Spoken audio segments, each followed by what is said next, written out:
بسم اللہ الرحمن الرحیم. ویلاگ کو سپورٹ کیجیے گا, چینل کو سبسکرائب کیجیے گا.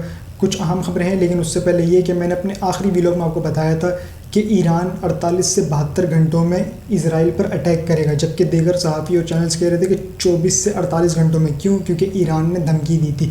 لیکن میرا یہ کہنا تھا کہ ایران جو حملہ کرے گا اس کا دورانیہ ہوگا 48 سے 72 گھنٹوں کا. تو پورے 72 گھنٹے بعد ایران نے اسرائیل پر 70 سے زائد ڈرونز اٹیک کر دی ہیں, جنہیں کچھ گھنٹے لگیں گے اسرائیل پہنچنے میں. اس کے بعد جب یہ سمیٹ رہے ہوں گے نا, تو اس کے بعد دوبارہ ایک میزائل کے لیے تیار رہیے گا, کیونکہ یہ بھی ڈرون اٹیکس ہیں. اس کے بعد ایک میزائل نے آنا ہے, کیونکہ ایران نے امریکہ کو انتباہ کیا تھا, ایک ای میل کی تھی کہ ہمارے سفارتکار پر ہوا ہے حملہ. تو جب ہمارے سفارت خانے پہ حملہ ہوا ہے تو اس کی جوابی کارروائی ہم بالکل دیں گے, لہٰذا ہم آپ کی بیسز کو اٹیک نہیں کریں گے. اس کے علاوہ آپ کے جتنے بھی شہری ہیں ان کو ہم نشانہ نہیں بنائیں گے. ہمارا ٹارگٹ صرف اور صرف اسرائیل ہوگا, اور اس طرح کا جواب دیا جائے گا کہ آنے والی نسلیں یاد رکھیں گی, یعنی کہ انسانی تاریخ بھی اسے یاد رکھے گی. ایسا بھرپور جواب دیا جائے گا جس میں ان کا یہ بھی کہنا تھا کہ ہم ڈرون اٹیک بھی کریں گے اور میزائل اٹیک بھی کریں گے.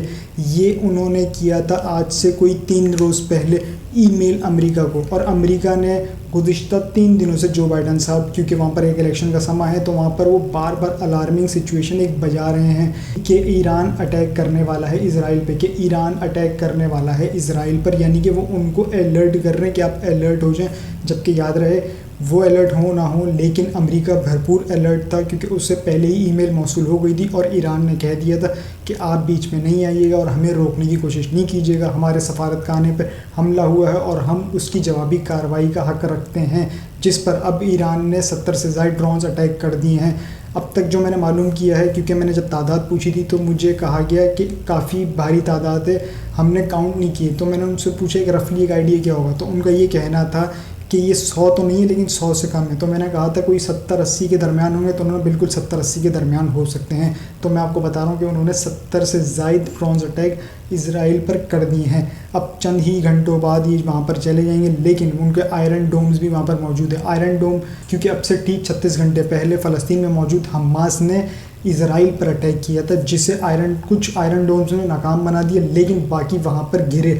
اب جو یہ دوبارہ ایئر اسٹرائک کی گئی ہے ایران کی جانب سے, کیا یہ ہو سکتی ہے یا نہیں ہو سکتی؟ یہ مکمل ہوگی, کیونکہ آئرن ڈومز ایک سسٹم ہے, وہ یہ نہیں ہے کہ وہ سدا باہر رہے گا. وہ ایک سسٹم ہے, وہ اس کی ایک کیپیسٹی ہوتی ہے کہ وہ اتنے برداشت کر سکتا ہے, اس کے بعد ختم, اس کے بعد پھر وہ نیچے گرنے ہوتے. تو اس کے بعد ایسا نہ ہو کہ جب یہ اپنا ملبہ سمیٹ رہے ہوں, یہ جو ایئر اسٹرائک کی گئی ہے, تو پیچھے سے میزائل بھی فائر ہو جائیں. اب دیکھنا ہوگا یہ آنے والے وقت میں کیا ہوتا ہے, اس کی خبریں میں آپ کو دیتا رہوں گا. لیکن میں آتا ہوں کچھ پاکستان کے اوپر. اب جو یہ آپ کو لالی پاپ دیا جا رہا تھا نا, مہنگائی کا چورن جو دیا جا رہا تھا, تو اب آپ کو نظر آئے گا. ایک تو آٹے کی آپ کو خوشخبری سنائیے کہ آٹے کے تھیلے پہ 20 کلو والے تھیلے پہ 500 روپے کمی ہو گئی.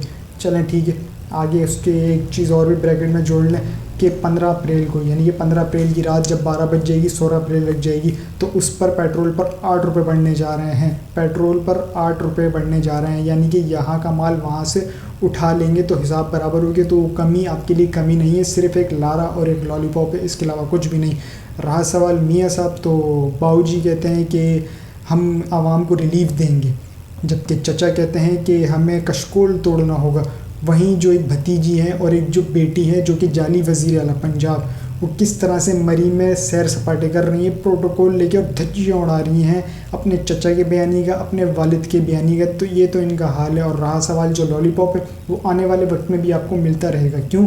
کیونکہ ابھی بجلی میں بھی مہنگا ہونا ہے اور ابھی گیس میں بھی مہنگا ہونا ہے. رہا سوال IMF کی قسط ابھی آئی نہیں ہے, ابھی IMF کی قسط نے بھی آنا ہے اور ابھی تو بجٹ نے بھی آنا ہے. تو یہ ہاتھ لگا کے روئیں گے. مجھے نہیں پتہ کہ ٹیشو اویلیبل ہے یا نہیں ہے, لیکن ٹیشو مارکیٹ سے شارٹ ہو جائے گا. یہ آپ بریکٹ میں لگا لیں کہ ٹیشو مارکیٹ میں شارٹ ہو جائے گا, کیونکہ یہ ہاتھ لگا کے روئیں گے. اور عمران خان صاحب کے حوالے سے ایک خبر ہے جو کہ ایکسپریس نیوز کے مطابق وہ کہتے ہیں کہ عمران خان صاحب کی امریکہ کی اہم ملاقات, ایک امریکن کی عمران خان صاحب سے جیل میں اہم ملاقات, اس کے حوالے سے میں کوٹ کر رہا ہوں جو انہوں نے ایک کیپشن دیا ہوا ہے. تو اندر اس کے ہے کیا, وہ میں آپ کو بتا دوں کہ اس کے اندر ہے کیا. صحافی کا امریکی وزارت خارجہ کے ترجمان میتھیو ملر سے سوال. پاکستان کے سابق وزیر اعظم شاہد خاقان عباسی نے اقرار کیا تھا کہ موجودہ حکومت نے مینڈیٹ چرایا ہے, اس لیے اس بنیاد پر شہباز شریف کو وزیر اعظم نہیں ہونا چاہیے تھا. کیا آپ شاہد خاقان عباسی کی اس بات سے متفق ہیں؟ جواب دیا میتھیو ملر نے. مختصر جواب تھا. انہوں نے کہا کہ آپ نے مجھے اس پلیٹ فارم سے بارہا یہ کہتے سنا ہوگا کہ پاکستان میں حکومت کے بارے میں فیصلہ پاکستانی عوام خود کریں گے، جبکہ ایسا ہوا نہیں ہے۔ جو پاکستانی عوام نے فیصلہ کیا تھا وہ 8 کو کیا تھا، لیکن جو کسی اور نے فیصلہ کیا تھا وہ 9 کو کیا تھا، اور جو نتائج الیکشن کمیشن نے جاری کیے وہ ٹھیک 1 ماہ بعد کیے، اور وہ کچھ اور ہی کیے، نہ وہ ان کے حق میں تھے نہ ان کے حق میں تھے، بلکہ پلانٹڈ والے نتائج تھے۔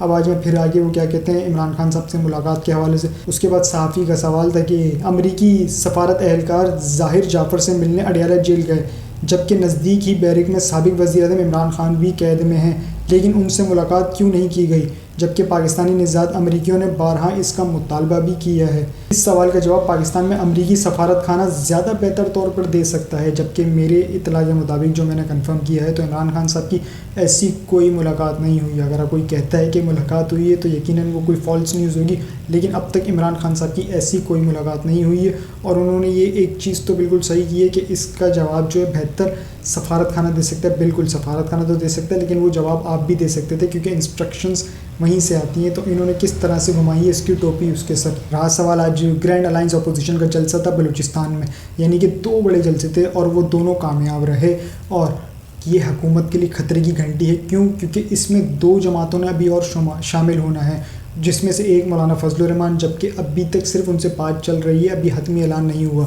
ایک ہے جی ڈی اے، ان سے بھی بات ہوگی، جبکہ کراچی میں بھی جلسہ ہونے جا رہا ہے۔ کراچی میں گرینڈ الائنس اپوزیشن کا جلسہ ہونے جا رہا ہے، اب اس میں جی ڈی اے ہوگی نہیں ہوگی کیونکہ ابھی ان سے مشاورت چل رہی ہے۔ بہرحال عید کے بعد اب عید ختم ہو گئی ہے، تو اب آپ کو اس پورے سیاسی منظرنامے میں دھمال دیکھنے کو ملے گا۔ وہاں کشیدگی ہو رہی ہے، ایران سکن ہو گیا ایک جنگ میں، اور یہاں ہم کیا کر رہے ہیں، بھاول نگر اور ٹرین میں خواتین پر تشدد، اور اس کے علاوہ ایئرپورٹ پہ بچی کو بال سے پکڑ کے کھینچ کے باہر پھینک رہے ہیں، یہ ہم کر رہے ہیں۔ اب تک کے لیے اتنا ہی جی، اپنا اور شیئر کا خیال رکھیے گا، چینل کو سبسکرائب ضرور کیجیے گا۔ اللہ حافظ۔